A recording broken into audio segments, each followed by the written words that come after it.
नमस्कार, मैं राहुल सर एक बार फिर से आपका स्वागत करता हूं एसएमसी की ऑनलाइन क्लासेस में।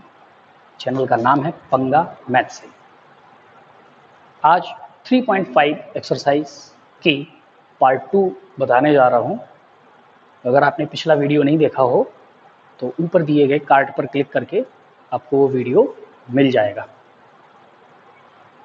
चलिए शुरू करते हैं।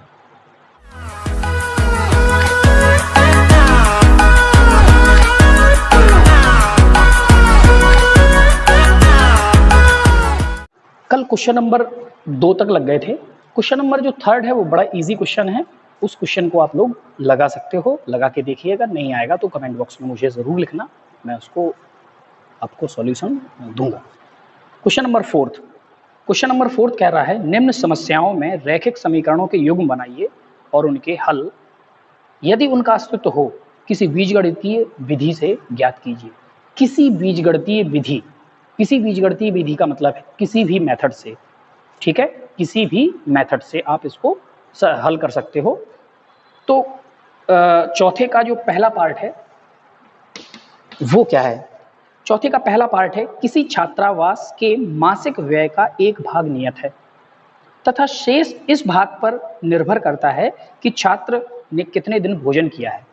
ठीक है, मतलब ये है कि उसको कुछ रुपए तो देना ही देना है किराए के रूप में। उसके अलावा, किराए के अलावा जितने दिन वो भोजन करेगा प्रतिदिन के हिसाब से उसको भोजन का मूल्य अलग देना पड़ेगा। राइट? तो हमने माना लेट क्या नियत किराया जो है वो हो गया रुपए x और प्रतिदिन का भोजन का मूल्य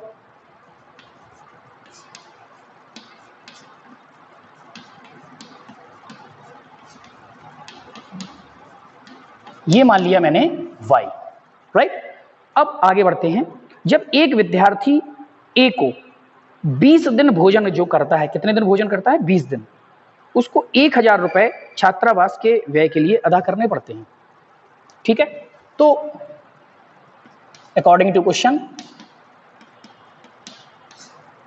प्रश्नानुसार a को 20 दिन के लिए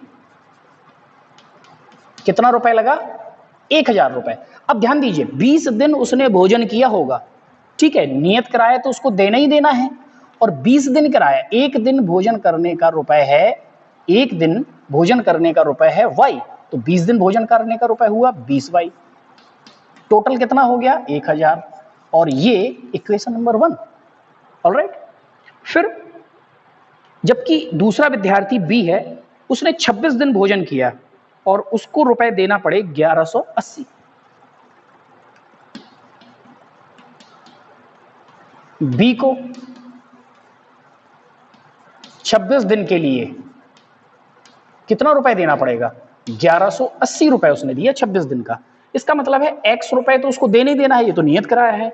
उसके अलावा 26 दिन, और 26 दिन मतलब 26 y, 26 दिन भोजन किया तो एक दिन भोजन करने का y रुपए, तो 26 दिन भोजन करने का 26y, 26y।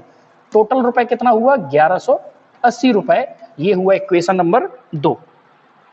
तो आपको नियत व्यय और प्रतिदिन के मूल्य का, भोजन का मूल्य जो है वो ज्ञात करना है। तो ध्यान दीजिए, इस प्रश्न को हम लोग वज्र गुणनखंड के द्वारा ही, क्रॉस मल्टीप्लिकेशन के द्वारा ही इसको हल करेंगे। ऑलराइट, तो इसके अकॉर्डिंग अगर हम कोफिशिएंट की बात करेंगे तो a1 हो जाएगा कितना? इसका कोफिशिएंट है 1। उसके बाद b1 जो है कितना हो गया? 20। और c1 जो है वो कितना हुआ? इस तरफ है तो ये माइनस का 1000। इसके अकॉर्डिंग a2 जो है वो हुआ कितना? 1। b2 हुआ कितना? 26। और c2 हुआ माइनस के 1180। ठीक है, और x की वैल्यू क्या होती है? x की वैल्यू वज्र गुणनखंड में मैंने बताया था x की वैल्यू। तो x की वैल्यू जो है वो होती है b1c2 minus b2c1, b1c2 minus b2c1 upon a1b2 minus a2b1। हमने इन वैल्यू को रखा। तो B1 की वैल्यू है 20, C2 की वैल्यू है माइनस के 1180, ये माइनस, B2 की वैल्यू है 26 और C1 की वैल्यू है माइनस के 1000 बटे A1 की वैल्यू है 1, B2 की वैल्यू है 26 माइनस A2 की वैल्यू है 1 और B1 की वैल्यू है 20। हल करना है, हमने 20 का मल्टीप्लाई किया तो 1010 होगा 20, 8 2 16, 3 और ये माइनस का, और ये माइनस माइनस का मल्टीप्लिकेशन प्लस, और ये 26 का मल्टीप्लिकेशन होगा तो 26,000 अपॉन 26 माइनस 20। ऑलराइट, तो ये जो वैल्यू है ये x की वैल्यू है, तो x इज इक्वल टू कितना, देखिए, अब देखिए इसको बड़े आराम से, कौन बड़ा है, ये 2000 26,000 बड़ा है, तो 26,000 में से ये घट जाएगा, देखो 26,000 में से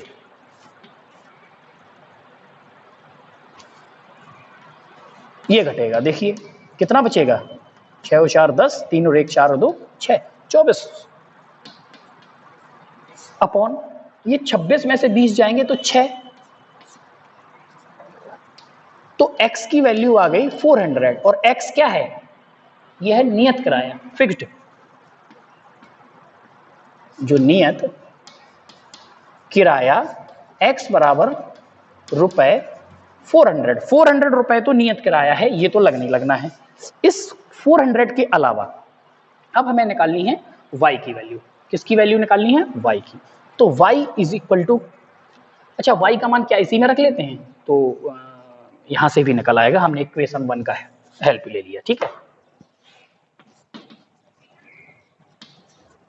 फ्रॉम इक्वेशन 1, इक्वेशन 1 है ये x की जगह पे रखना है 400 plus 20y is equal to 1000, तो 20y इज इक्वल टू ये है 1000 माइनस के 400, तो 20y इज इक्वल टू ये कितना बचेगा 600, ये 0 से 0 और ये 2 से 30 टाइम, तो y इज इक्वल टू 30, मतलब एक दिन के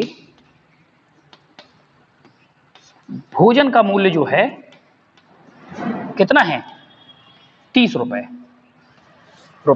30 रुपए, क्लियर, ऐसे भी आप इसको कर सकते हो। तो ये हुआ क्वेश्चन नंबर 4 का 1, इस तरीके से आपको सॉल्यूशन करना है। आप चाहो तो जैसे x की वैल्यू हम लोगों ने वज्रगुणनखंड के द्वारा निकाली, आप उसी तरीके से y की वैल्यू भी निकाल, y is equal to C1A2 minus C2A1 upon A1B2 minus A2B1, इस तरीके से भी इसको आप हल कर सकते थे। देखो नीचे की वैल्यू तो सेम है, तो नीचे की वैल्यू तो घट के कितनी आई 6 आई, क्योंकि ये और ये वैल्यू तो सेम है ना, तो इसको मैं एक्स्ट्रा लगा के दिखा दे रहा हूं आपको, ठीक है, तो y is equal two upon में तो 6 आना ही आना है।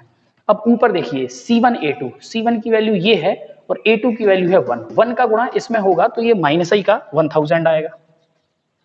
अब माइनस ये है C2A1, C2 की वैल्यू ये है और A1 की वैल्यू 1 है तो यही आएगा, और ये माइनस का तो ये प्लस का हो जाएगा, 1180, ऑलराइट, तो y इज इक्वल टू 1180 बड़ा है इससे, तो ये इसमें से घटेगा तो कितना बचेगा 180 बटे 6, कितना 30, तो y is equal to 30, y is equal to 30।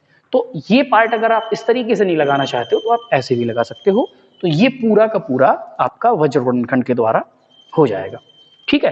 तो सॉल्यूशन करना बड़ा इजी है, बाकी के जो इबारती प्रश्न हैं उन सभी की मैं इक्वेशंस आपको बना दे रहा हूं, बाकी आपको क्या करना है, इनको स्वयं सॉल्व करना है, और जहां भी डाउट्स हो तो वो जरूर मुझे कमेंट में लिखिएगा, मैं उनके हल करूंगा।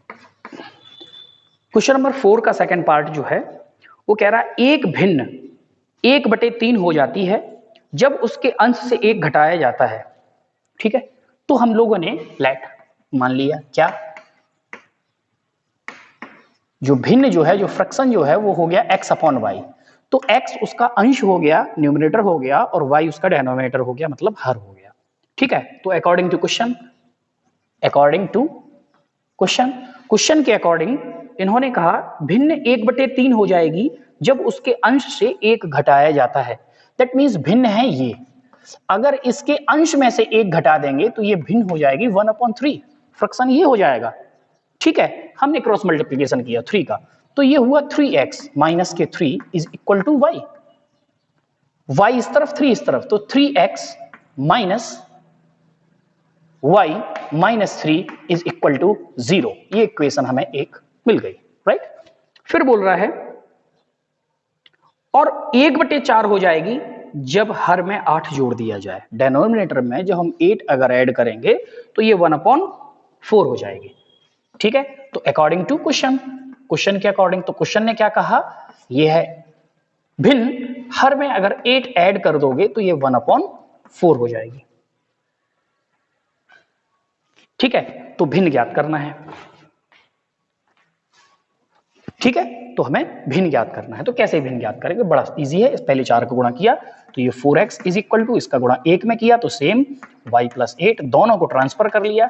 4x minus y minus 8 is equal to 0। ये इक्वेशन 2 है। इसके लिए मैं a1 की वैल्यू 3, b1 की वैल्यू -1, c1 की वैल्यू -3, a2 की वैल्यू 4, b2 की वैल्यू -1 और c2 की वैल्यू -8। ठीक है, आप इसको क्रॉस मल्टीप्लिकेशन मेथड के द्वारा इसको हल कीजिएगा। इसका थर्ड पार्ट लेट क्वेश्चन के फिर से देखते हैं। यश ने एक टेस्ट में 40 अंक अर्जित किए, मतलब 40 अंक उसको मिले टोटल, जितने भी प्रश्न दिए गए थे उन सभी प्रश्नों में उसको 40 नंबर। जितने भी उसने सही क्वेश्चन किए उनको हर क्वेश्चन पर 3-3 नंबर उसको मिले और गलत क्वेश्चन पर 1-1 नंबर कट गया। प्रत्येक गलत प्रश्न पर 1-1 नंबर उसका काट दिया गया। ठीक है, तो कितने सही प्रश्न किए उसने, कितने गलत प्रश्न किए, प्रश्न यहां से उठता है। तो हम लोगों ने मान लिया कि सही प्रश्न मतलब उसके द्वारा हल किए गए सही प्रश्नों की संख्या हो गई x, और जो गलत प्रश्न किए उनकी संख्या हो गई y। ठीक है, अब सही प्रश्न पर 3 नंबर मिल रहे हैं, सही प्रश्न पर, तो अकॉर्डिंग टू क्वेश्चन के अकॉर्डिंग सही प्रश्न है x और हर प्रश्न पर 3 नंबर मिल रहा है, तो कितने नंबर हो जाएंगे 3x। और गलत प्रश्न पर 1 नंबर काटा जा रहा है। 1 नंबर काटा जाने का मतलब है उसको -1 नंबर मिल रहा है। कितना नंबर मिल रहा है -1, तो y के अंदर -1 का गुणा होगा तो माइनस के y। ठीक है, इतने नंबर उसको मिले और इतने नंबर कट गए, तो उसको नंबर कितने बचे 40 नंबर, 40 नंबर। तो ये इक्वेशन 1। ठीक है, अकॉर्डिंग टू क्वेश्चन अगर वो बोल रहा है 50 नंबर उसको मिलते, कब, जब सही उत्तर पर 4 नंबर मिलते, सही उत्तर पर 4 नंबर मिलते और गलत जो प्रश्न के उत्तर है उस पर 2 अंक कटते, तो ये हो जाएगा 2y। तो उसको कितने नंबर मिलते, 50 नंबर मिलते, राइट। तो ये हो गया। आप थोड़ा और सरल करना चाहते हो, 2 से भाग इस सब में जा रहा है तो 2 से भाग दे सकते हो, तो ये हो जाएगा 2x minus y is equal to 25। तो इक्वेशन 2। इस तरीके से आपको ये दोनों इक्वेशन मिल गए, आप इनको क्रॉस मल्टीप्लिकेशन मेथड के द्वारा हल कर सकते हो। ध्यान दीजिएगा, प्रश्न ने क्या कहा, प्रश्न ने ये कहा कि एक पॉइंट है, ये है a और यहां कोई पॉइंट है b। ठीक है, और इन दोनों के बीच की दूरी है 100 किलोमीटर। ठीक है, 100 किलोमीटर इन दोनों की दूरी है।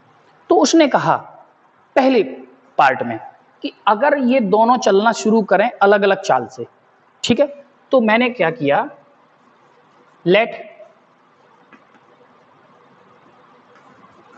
मैंने ए को कार का नाम दे दिया, तो ए कार की जो स्पीड है वो मैंने मान लिया x किलोमीटर पर आवर, मतलब 1 घंटे में वो x किलोमीटर जाएगी। और b जो कार है उसकी स्पीड जो है वो हो गई y किलोमीटर प्रति घंटे के हिसाब से। ठीक है, तो बोल रहा है यदि ये कारें भिन्न भिन्न चालों से एक ही दिशा में चलती हैं तो 5 घंटे पश्चात मिलेंगी। मतलब ये इस दिशा में जाएगी किस स्पीड से, y y किलोमीटर प्रति घंटा की स्पीड से, और ये वाली कार यहां से भी इसी दिशा में ये जाएगी x किलोमीटर प्रति आवर की स्पीड से। दोनों कार ये जाएगी, लेकिन 5 घंटे के बाद दोनों इस पॉइंट पे मिल जाएंगे, किसी न किसी पॉइंट पे मिल जाएंगे। 5 घंटे में इसने दूरी तय की, ये मान लो इस पॉइंट पे मिल रहा है, तो ये यहां से यहां पहुंचेगा कि नहीं पहुंचेगा? तो b के द्वारा तय की गई दूरी ये हुई, लेकिन a ने ये 100 किलोमीटर भी दूरी की और ये दूरी भी तय की, राइट? बात समझ में आ रही कि नहीं आ रही?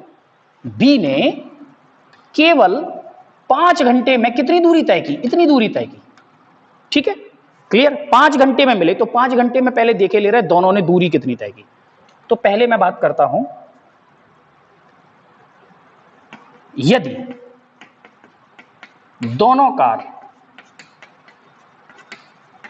एक ही दिशा में चलती हैं तो 5 घंटे के बाद मिल जाएंगी।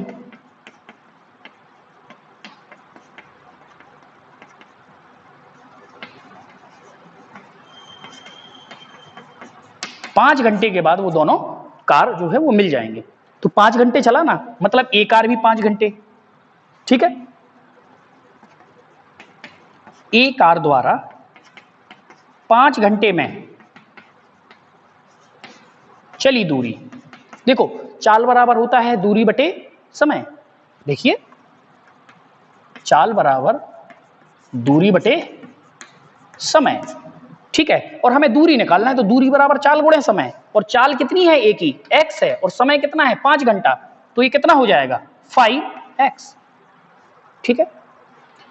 और b कार द्वारा वो भी 5 घंटा चलेगी, उसके द्वारा कितनी दूरी तय होगी? तो वो भी, उसकी चाल है y, 5 घंटे चली तो 5y। अब ये इधर से इधर तक 5y दूरी, और यहां से यहां तक है 5x दूरी, राइट राइट। लेकिन इस a ने 100 किलोमीटर दूरी ये और 5y किलोमीटर दूरी ये तय की, मतलब दोनों की दूरी का जो डिफरेंस है वो 100 किलोमीटर है, राइट। ज्यादा कौन चला? ज्यादा चला a कार वाला, तो a कार वाला चला 5x, b कार वाला चला 5y, बराबर कितना हो जाएगा? 100। अगर दोनों की दूरी को हम सब्ट्रैक्ट करेंगे तो ये 100 किलोमीटर का डिफरेंस है ना, यही तो आएगा, आएगा ना। ये हमारा इक्वेशन 1 बन जाएगा। लेकिन हम क्या करेंगे, सब में 5 से भाग जा रहा है तो 5 से भाग दे देंगे, तो 5 से भाग दे देंगे तो ये हो जाएगा x माइनस ये होगा y इज इक्वल टू 20। ये इक्वेशन नंबर 1, क्लियर। अब है प्रश्न क्या है, यदि दोनों कार विपरीत दिशा में चलें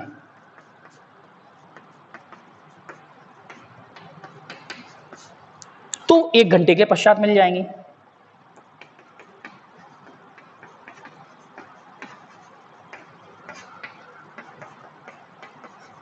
अब ध्यान दीजिएगा, विपरीत दिशा में चलने का मतलब क्या हुआ?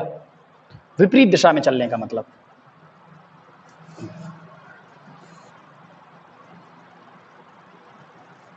विपरीत दिशा में चलने का मतलब है A चलेगा इस तरफ किस स्पीड से? x किलोमीटर प्रति घंटा की स्पीड से, और B चलेगा इस तरफ से y किलोमीटर प्रति घंटा। मतलब 1 घंटे में ये y किलोमीटर, 1 घंटे में ये x किलोमीटर, ठीक है। और 1 घंटे के बाद दोनों मिल जाएंगे, 1 घंटे के बाद दोनों मिल जाएंगे। तो 1 घंटे में चली गई दूरी हमें मालूम है दोनों की, प्रति घंटा है ना, तो 1 घंटे में चली गई दूरी,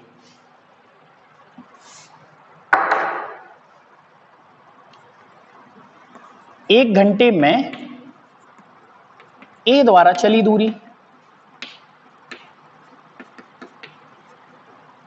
और 1 घंटे में B द्वारा चली दूरी, ये हो गई y। अब ध्यान देना, ये 1 घंटे में x चला, ये 1 घंटे में y चला, और दोनों मिल गए, ठीक है। मतलब दोनों का जो टोटल जो डिस्टेंस है वो कितनी कवर हो गई? 100 किलोमीटर। कुछ दूर ये चला, कुछ दूर ये चला, तो यहां से यहां तक की दूरी 100 से कम हो जाएगी, और बाकी दूरी ये है, तो मतलब टोटल 100 हो जाएगी। तो इससे क्या पता चलेगा? x plus Y is equal to 100। ये इक्वेशन नंबर 2, ये इक्वेशन नंबर 1, ये इक्वेशन नंबर 2, आप इसको हल कर सकते हो। बढ़ते हैं अगले क्वेश्चन की ओर। एक आयत का क्षेत्रफल 9 वर्ग इकाई कम हो जाता है यदि उसकी लंबाई 5 इकाई कम कर दी जाए और चौड़ाई 3 इकाई बढ़ा दी जाए, ठीक है। तो बात आयत की है, एक रेक्टेंगल की है। क्वेश्चन नंबर ये 5 है। तो मैंने लिखा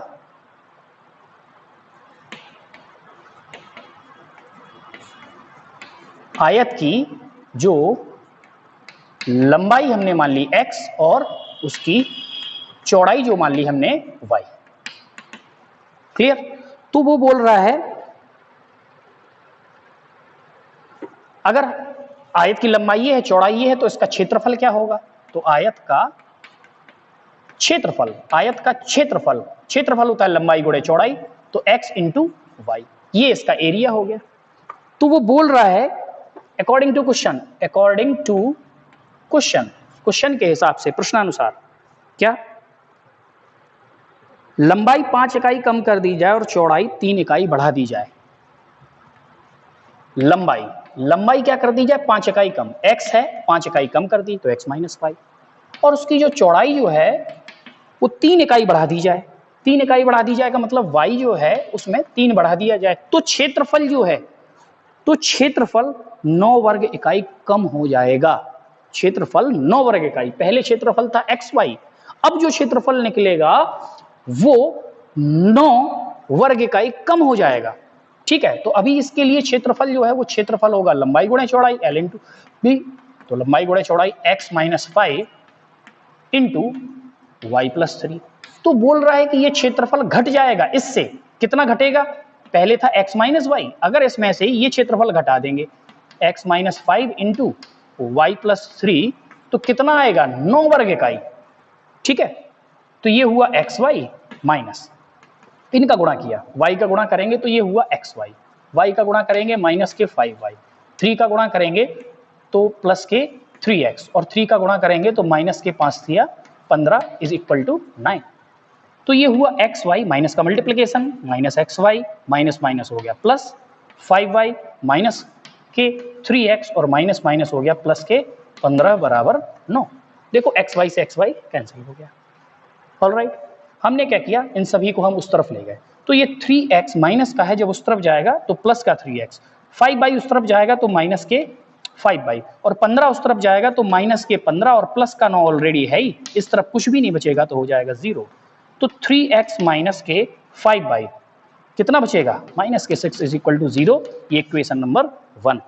अब दूसरी इक्वेशन क्या कर, यदि हम लंबाई को 3 इकाई और चौड़ाई को 2 इकाई बढ़ा दें, तो अकॉर्डिंग टू क्वेश्चन वो बोल रहा है यदि लंबाई को 3 इकाई और चौड़ाई को 2 इकाई बढ़ा दें, तो इससे जो क्षेत्रफल निकलेगा वो क्षेत्रफल हो जाएगा x plus 3 into Y plus 2, पहले ही गुणा करे ले रहे, तो ये हो जाएगा X Y plus 3y plus 2x plus 6। ये तो बोल रहा है जो क्षेत्रफल है वो 67 वर्ग इकाई बढ़ जाएगा। ये क्षेत्रफल जो है वो बढ़ जाएगा, किससे? इससे। तो बड़े वाले में से छोटा वाला घटा देंगे, तो बड़ा वाला क्या है? X Y